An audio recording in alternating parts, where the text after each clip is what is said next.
বাংলাদেশের কয়েকটি জেলায় বিশাল বন্যার কারণে তাদের দেশের অধিকাংশই জনগণ ভারত সরকারকে দায়ী করছে।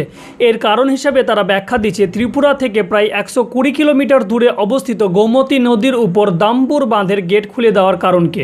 কিন্তু ভারতের পক্ষ থেকে বলা হয় এই এলাকায় প্রচণ্ড বৃষ্টিপাতের ফলে দাম্বুর বাঁধ তার সর্বাধিক জলধারণ ক্ষমতা 94 ফিট এর উপরে উঠে যাওয়ার কারণে জল আপনা আপনি সেই বাঁধ থেকে অতিক্রম করে বাংলাদেশে বয়ে গেছে।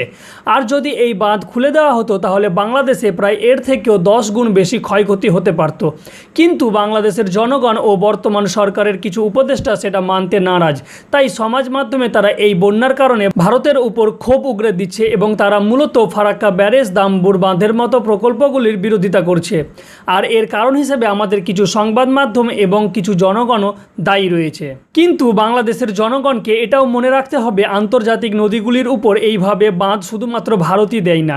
এখানে একটাই উদাহরণ দিচ্ছি, চীন ব্রহ্মপুত্র নদীর উপর প্রায় 8টি বড় বড় বাঁধ দিয়েছে এবং তারাও অনেক সময় বন্যার অতিরিক্ত জল ভারতে ছেড়ে দিয়ে ভারতের অরুণাচল প্রদেশ, আসাম, মেঘালয় প্রভৃতি রাজ্যের বিস্তীর্ণ অঞ্চলকে মাঝে মাঝে বন্যায় ডুবিয়ে দেয়। তাই এই ক্ষেত্রে বাংলাদেশের জনগণের উচিত হবে শুধুমাত্র ভারত সরকারের উপর ক্ষোভ উগরে না দিয়ে ভারতের সঙ্গে সম্পর্ক ভালো রেখে ভবিষ্যতে যেন এই রকম দুর্ঘটনা না ঘটে সেই দিকে খেয়াল রাখার। আমি নিচে এক্ষেত্রে মনে করি ভারত ও বাংলাদেশের মধ্যে সম্পর্ক যত ভালো হবে দুটি দেশেরই ঠিক ততটাই পরিমাণ ডেভেলপমেন্ট এবং গ্রোথ হবে। পার্শ্ববর্তী দেশের সঙ্গে ঝামেলা নয়, বন্ধুত্বের সম্পর্ক থাকা উচিত, যেমনটা ইউরোপের বিভিন্ন দেশগুলির মধ্যে হয়ে থাকে। এই কারণে ইউরোপের দেশগুলি আজ এত উন্নত।